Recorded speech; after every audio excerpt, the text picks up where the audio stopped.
The twin soul concept is not new. Plato described it 2,500 years ago. Here is an excerpt. And when one of them meets the other half, the actual half of himself, the pair are lost in an amazement of love and friendship and intimacy, and one will not be out of the other's sight even for a moment.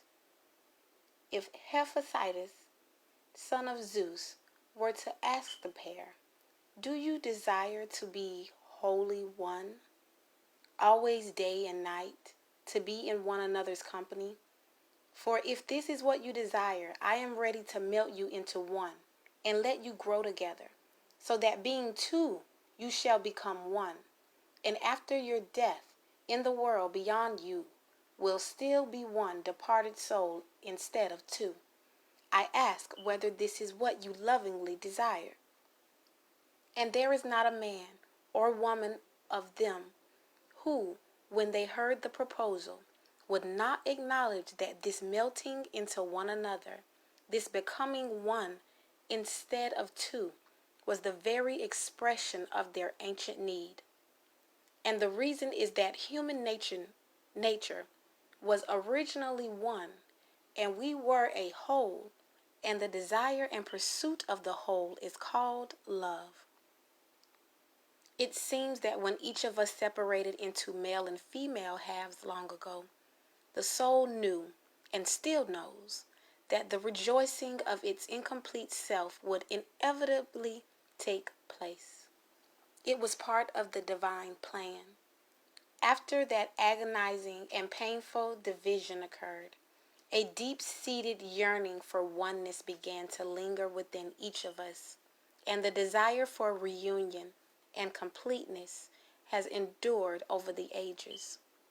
Only one other in the entire universe can satisfy it. As a result, we are constantly searching for our twin. But the desire for completion doesn't stop there. And the soul also realizes this. What the soul really wants is not only reunion with itself through twin half union, but the original feeling of oneness it had with God at the very beginning of creation. This craving for the original intimacy will not stop until it is fully satisfied. We have as long as we want to make it happen, but it will happen. It would seem that this desire for oneness must be the foundation upon which all relationships are built. Male-female unions have come into being and have fallen apart for thousands of years. However, if a deep, spiritual union with our source can be established and maintained, the chances for lasting joy and fulfillment between loving partners becomes more and more of a possibility.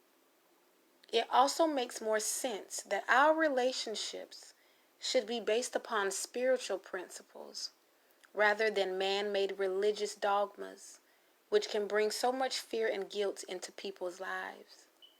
In my opinion, it is the lack of spiritual sacredness and blessed oneness that is missing in many of today's relationships, but they, marriage or otherwise.